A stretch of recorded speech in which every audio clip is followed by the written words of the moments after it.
हमारे आंदोलन को नौकरी नहीं न्याय चाहिए के 126 दिन पूरे हो गए हैं, तो ऐसी यूनिवर्सिटी को ताला लगा देना चाहिए जब हमारी किसी को आवाज नहीं सुनाई दे रही। जब अम्बेडकरवादी नीले झंडे की ताकत के नीचे यहाँ बैठ गए तो कुछ लेकर ही जाएंगे। अभी तक तो इन्होंने हमारा एक लेवल देखा है, धार्मिक भावनाएं आहत होगी, तो हमारी भावनाएं नहीं है। हम 126 दिन से बैठे, दलित की बेटी बेटी नहीं है। 126 दिन से हमारे समाज की भावनाएं आहत नहीं होनी चाहिए।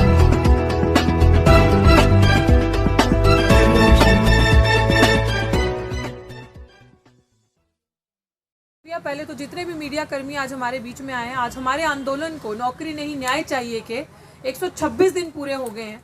और जैसे कि मैं बार बार बता चुकी हूँ कि नौकरी नहीं न्याय चाहिए की मुहिम क्या है कि किसी का एहसान नहीं चाहिए।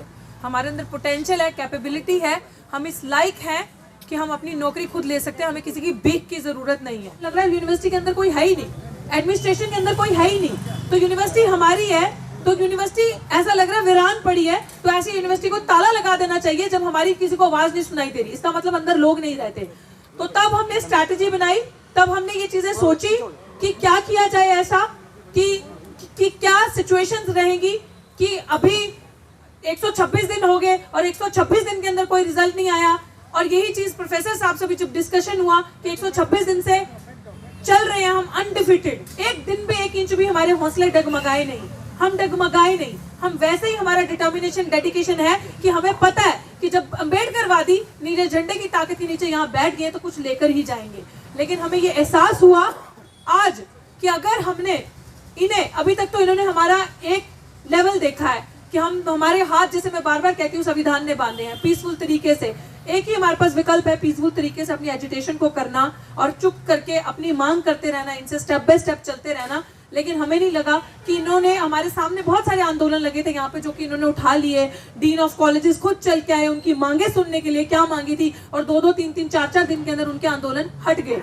लेकिन अब हमारा जो आंदोलन, जो यहाँ पे 126 दिन से एक दलित महिला, साथियों इसके मैं पूरे मीडिया, सोशल मीडिया के राही भी आप सबका बहुत बहुत शुक्रिया अदा करना चाहती हूँ कि आपकी ताकत की वजह से शायद हमारी आवाज जन जन तक पहुंची, आपने हमारी आवाज पहुंचाई और लोगों को बताया। और मुझे भी ये चीज का एहसास हुआ कि इस देश में महिला की कोई इज्जत पहले तो है नहीं, लेकिन अपने आप को देख के एहसास हुआ कि जो भी हमारे लीडर्स हैं वो एक नहीं है। ये चीज हमने मान ली, लेकिन समाज ने ये चीज करके दिखा दी कि समाज एक है। समाज की वजह से ये 126 दिन अनडिफिटेड हौसले से हम लोगों ने यूनानिमसली ये चीज डिसाइड की है। आप एक ही चीज सुनिएगा ध्यान से, और जितने भी लोग समझ रहे हैं, ये जो शख्सियत मेरे राइट साइड पे बैठी है, शायद ये लड़ाई लड़ने का जुनून और ये लड़ाई लड़ने का जज्बा और ये एक चीज मेरे दिमाग में आ गई कि नहीं, अब नहीं छोड़ूंगी।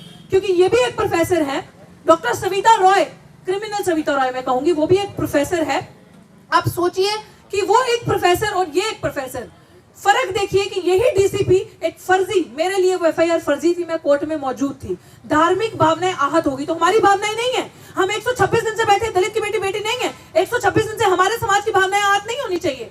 और इनका केस, इनका प्रमोशन रोक दिया, इनको बाहर जाना था, बाहर जाना रोक दिया। अब सोचिए 2 चीजें, और वहीं पे हमने चार्जशीट तक जमा करवा कर दी उस क्रिमिनल पे, और वो अभी तक कार्यरत है। और हम लोगों ने यूनानिमसली डिसाइड किया है कि अब हमने अल्टीमेटम दे दिया पूरी यूनिवर्सिटी को। सुन ले ये इनके आका कि 15 दिन के अंदर अगर इन्होंने हमारी मांग नहीं मानी, सविता रॉय को अरेस्ट नहीं किया, डॉक्टर रतनलाल साहब का प्रमोशन नहीं दिया, जो उनका जो भी चीजें फॉलो करते हुए, तो ये याद रखें कि यूनिवर्सिटी के बाहर भाई भी बैठे हैं, भाई लास्ट टाइम भी अनाउंस किए थे, हम ताला लगाएंगे यूनिवर्सिटी के बाहर 15 दिन के अंदर। क्योंकि ताला लगाने का मतलब यह है कि हमारी तरफ से हमें यह पता चल चुका है कि हम तो बेवकूफ हैं जो यहाँ बैठ के प्रदर्शन करें। हमें तो अब जाके पता चला कि अंदर ऑफिस में तो कोई है ही नहीं, वाइस चांसलर ऑफिस में कोई नहीं रहता, कुर्सियां खाली हैं, कोई नहीं है वहां पे, इसलिए हमारी सुनवाई नहीं हो रही। हमारे प्रोफेसर को तो जाने नहीं दिया बाहर, और वही सविता रॉय इस समय विदेश में घूम रही है।